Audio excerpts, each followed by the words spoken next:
맹모삼천지교나 금묵자흑이라는 말들은 환경이 중요하다는 것을 말하는 말이죠. 맹자의 어머니가 세 번이나 이렇게 이사를 했던 것은 좋은 환경 속에서 맹자가 자라날 수 있도록 하기 위해서 그렇게 옮겨 다녔다는 이야기이고, 묵을 가까이 하게 될 때 검은 것이 묻을 수밖에 없다라는 것 또한 환경이 얼마나 중요한지를 우리에게 말하는 것입니다. 그 처한 환경에 영향을 받는다는 이야기들로서 결국에는 좋은 환경에 거해야 된다는 것을 말하는 말이기도 하죠. 우리가 지난주에 소돔성의 죄악이 얼마나 큰지에 대해서 살펴보았습니다. 우리가 생각했던 것보다 훨씬 더 심각했던 것이 소돔성의 죄라는 것을 우리 지난주에 봤습니다. 사실 창세기 19장은 소돔성 죄의 심각함과 그 죄가 결국 하나님의 심판을 가져올 수밖에 없음을 보여주고 있습니다. 그러나 환경의 중요성에 대해서도 생각해 볼 수 있는 장이 아닌가 싶기도 합니다.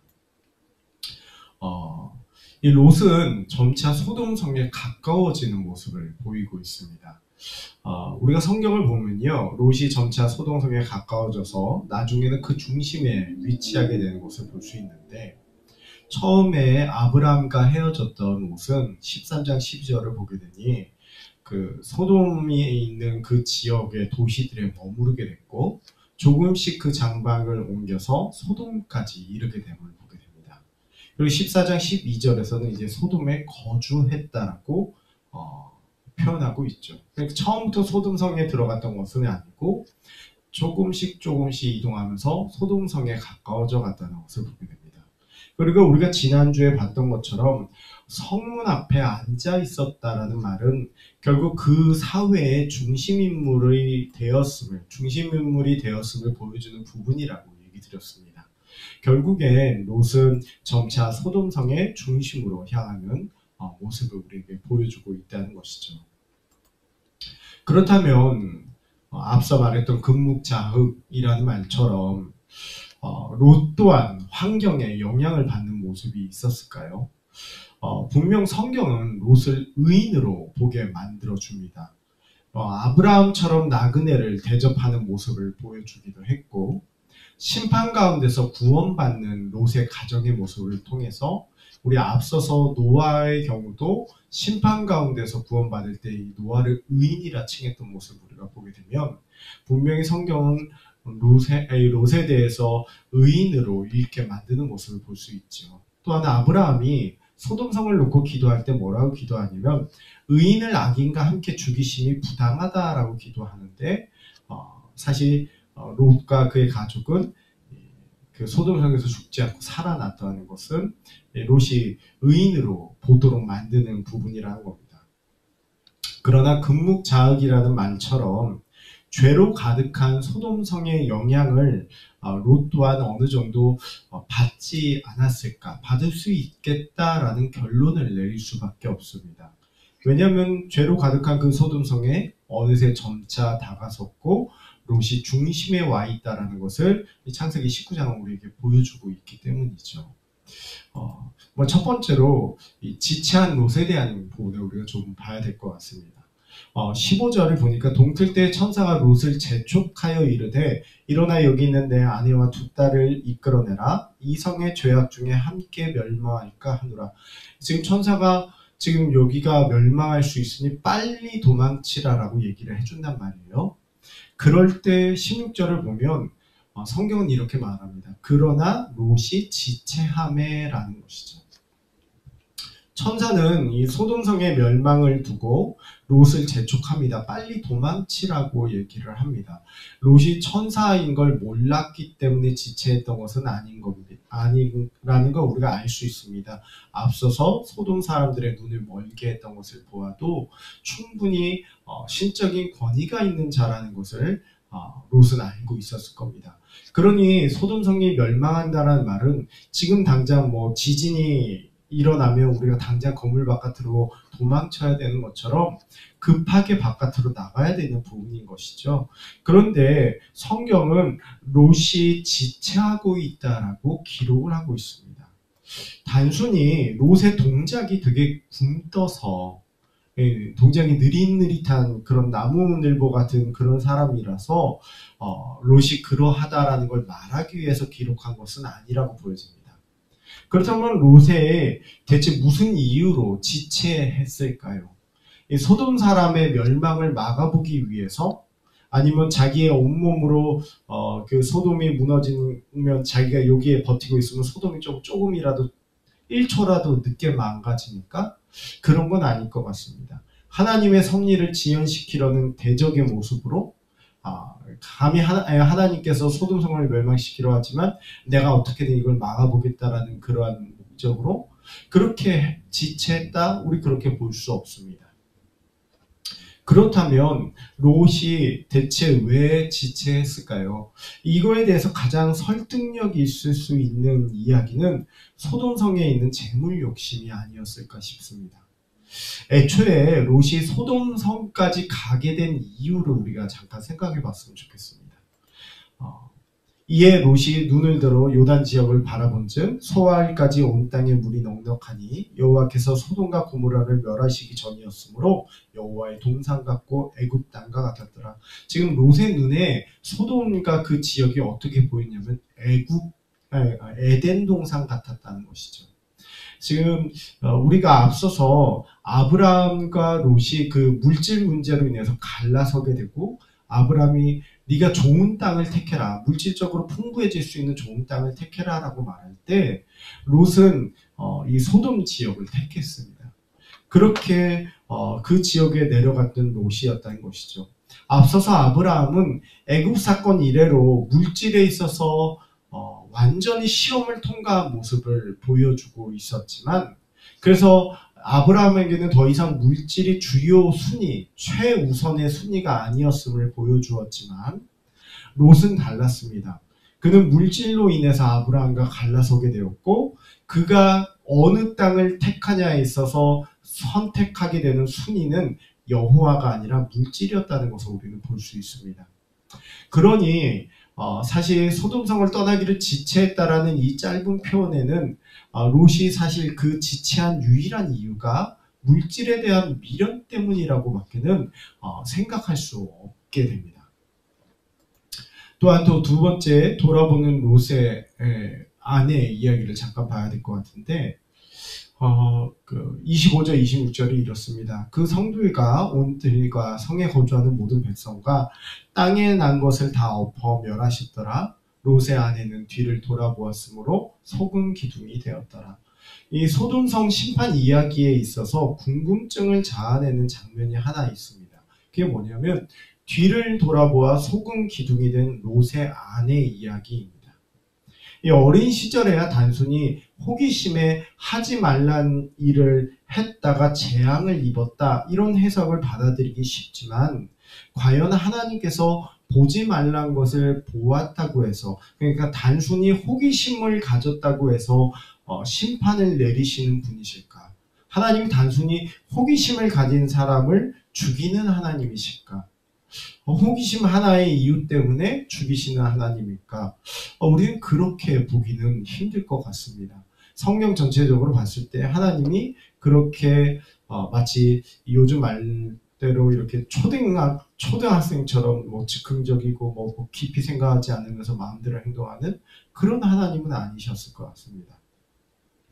소돔을 보았다는 이유로 죽는다면 사실 아브라함도 죽어야만 합니다. 아브라함이 아침에 일찍 일어나서 여호와 앞에 서 있는 곳에 이르러 소돔과 고모라와 그 온 지역을 향하여 눈을 들어 온기 가마의 연기가 치솟음을 받더라. 이 소돔이라는 곳이, 소돔과 고모라는 곳이 재앙 때문에 멸망당해서 이렇게 불이 타오고 연기 오르는 것을 아브라함도 보았지만 그는 죽지 않았단 말이죠. 그러니까 단순히 보았다는 이유로 죽는다면 아브라함은 죽지 않고 롯의 아내는 죽는다, 이건 말이 좀 안 되는 것 같습니다. 롯의 아내의 죽음은 상당한 미스터리가 됩니다. 왜 롯의 아내가 뒤를 돌아보았다고 속은 기둥이 되어서 죽을 수밖에 없었는가? 그러나 그나마 가장 타당한 해석은 누가복음 17장 31절에서 32절이 아닐까 싶습니다. 그날에 만일 사람이 지붕 위에 있고 그의 세간이 그 집 안에 있으면 그것을 가지러 내려가지 말 것이요 밭에 있는 자도 그와 같이 뒤로 돌이키지 말 것이니라. 롯의 철을 기억하라. 예수님 하신 말씀 보면요, 심판 앞에서 심판이 임박한 이 상황 앞에서 어떤 태도를 취해야 되는지를 얘기를 하는데, 그 예가 지붕 위에 있고 세간이 집 안에 있으며, 그러니까 각종 뭐 통장이라든지 금은보화가 집에 있을 때 그거 가지러 내려가지 말라라는 거죠. 밭에 있을 때도 그와 같이 하지 말라는 것은 집안에 어떤 우리가 집에 불이 나면 당장 꺼내야 될 소중한 귀중품들이 있잖아요. 그런데 예수님이 하신 말씀은 그런 말씀 아닙니까? 그러면서 하신 말씀이 뭐냐면 롯의 철을 기억하라라고 얘기한다는 것이죠. 결국에는 심판 앞에서 어떤 태도를 취해야 되는지를 말하는데 돈보다 목숨이 소중함을 말씀을 하십니다. 재물보다 목숨이 더 소중하다는 걸 얘기를 하세요. 무엇에 무게를 더 두어야 될지를 말씀하시는 거죠. 돈에 무게를 둘 것이냐 아니면 너의 목숨에 무게를 둘 것이냐를 얘기를 한다는 것입니다. 그 뒤에 이어서 나오는 게 롯의 철을 기억해라 라는 말씀이라는 거예요. 그렇다면 단순히 롯의 처가 호기심 때문에 뒤를 돌아서 심판을 받았다라기보다는 재물의 가치를 두는 모습이 결국 심판을 벗어날 수 없는 모습을 말하는 것은 아닐까, 우리 그렇게 생각해 볼 수도 있지 않을까 싶습니다. 앞서 롯이 소돔성을 떠나기를 지체했던 것도 재물에 대한 욕심 으로 우리가 좀 해석해 볼 수 있다면, 같은 맥락으로서 롯의 아내 또한 그런 모습이 있었던 것이 아닐까, 우리는 그렇게 생각을 해볼 수 있는 부분입니다. 어쨌거나 상당히 미스테리한 부분이라고 하겠습니다. 마지막 우리 세 번째, 롯의 딸들의 태도입니다. 우리가 우리 아버지에게 술을 마시게 하고 동침하여 우리 아버지로 말미암아 후손을 이어가자 하고, 지금 창세기 19장은 소돔성이 심판당하는 이야기를 하고 있지만 롯의 가족들의 이야기들도 해주고 있는데, 그 롯의 가족들의 이야기들을 보면 뭔가 하나씩 조금씩 이상한 것들을 발견하게 됩니다. 롯의 딸들은 아버지 롯을 술에 취하게 한 뒤에 차례로 간음을 합니다. 그녀들이 그렇게 한 이유는 단 하나예요. 후손을 잇기 위함이라는 것이죠. 후손을 잇기 위해서 아버지를 술 취하게 만들어서 간음을 하겠다는 거예요. 그러나 결코 성경적으로 이 방법이 용납될 수 없는 방법이라는 것을 우리는 알 수 있습니다. 롯의 딸들이 왜 그렇게 행동할 수 있었을까요? 앞서 우리 지난주에 소돔성 사람들이 왜곡된 성 개념이 가득했다는 것을 볼 수가 있었습니다. 이 부끄러움도 없고 자기들이 무엇을 잘못하고 있는지도 전혀 모르는 모습을 우리 소돔성 사람들의 성적 타락에서 볼 수가 있었습니다.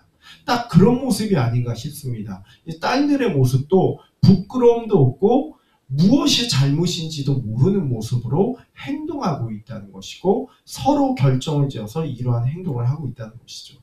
그렇다면 결국 결론적으로 우리는 유일하게 창세기 19장에서 롯의 가족들의 모습을 비춰주고 있는데, 유일하게 비춰주는 모습이라고 해봤자 모두 이상한 모습이 있다는 것을 살펴볼 수가 있습니다. 비록 의인으로 보여지는 롯이지만 그로부터 문제가 있어 보이면 우리가 발견할 수 있다는 것이죠. 소돔성의 그 죄성의 문화가 어쩌면 이들에게도 영향을 미친 것이 아닌가라는 생각을 해볼 수밖에 없는 것입니다. 최근에 방송된 나는 신이다라는 그 프로그램, 그 다큐멘터리를 보면요, 그 이단들에 대한 이야기들이 나오는데, 외부인들이 보면 너무나도 충격적이고 경악할 만한 일들이 그 공동체 안에서는 너무나도 당연한 일들로 행해지고 있다는 것이 공통점이었습니다.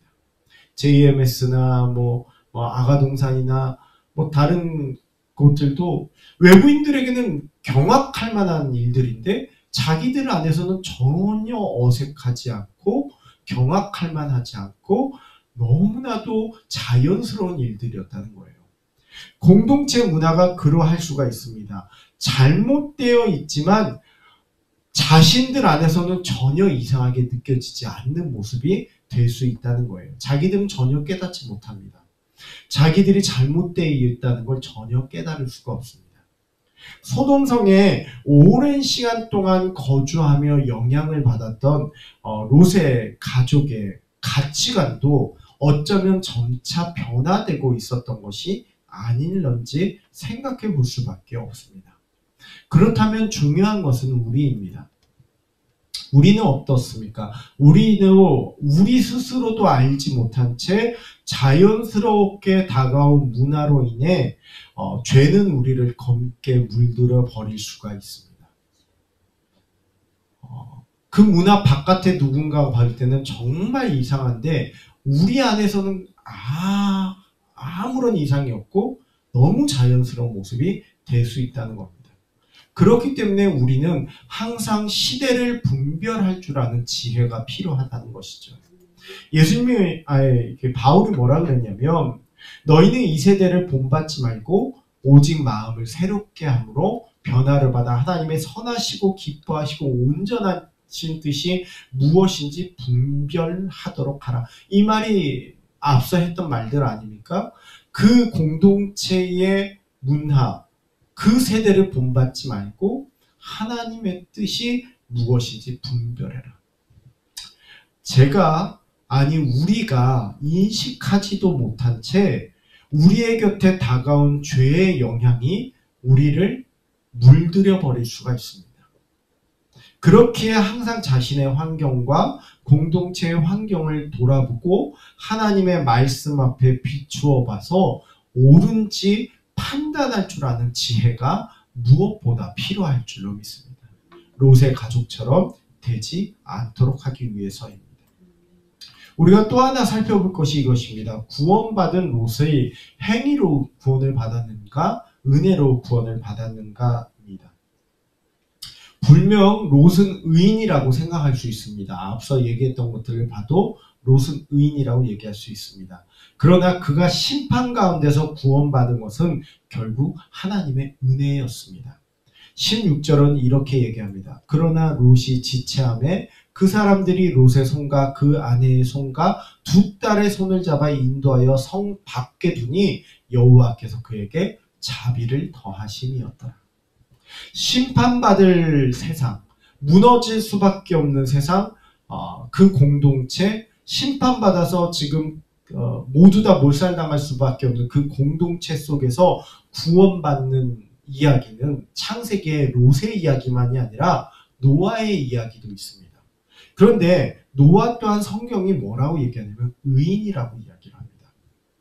노아의 족본이라 노아는 의인이요 당대의 완전한 자라 그는 하나님과 동행하였으며. 우리가 이런 말씀을 보게 되면 마치 롯이나 노아나 의인이어서 행위로 구원받는 것인가 이렇게 오해할 수 있습니다. 하지만 성경은 앞서서 뭐라고 얘기하냐면 그러나 노아는 여호와께 은혜를 입었다라고 이야기를 합니다. 결국 구원의 모든 것이 하나님의 은혜임을 말해주고 있는 것입니다. 롯의 경우도 동일합니다. 결국 롯이 의인이었다고는 하지만 그래서 의인을 악인과 함께 죽이심이 부당합니다라고 기도했던 그 아브라함의 말처럼 구원받을 만한 악인과 함께 죽지 아니하고 구원받을 만한 의인이었다고는 하지만 결국에는 하나님의 은혜로 구원받는다는 것을 성경은 우리에게 말해주고 있는 것이죠. 그래서 16절에 여호와께서 그에게 자비를 더하셨더라라고 얘기한다는 것입니다. 그리고 우리는 롯의 구원에 있어서 아브라함의 중보 기도를 보게 됩니다.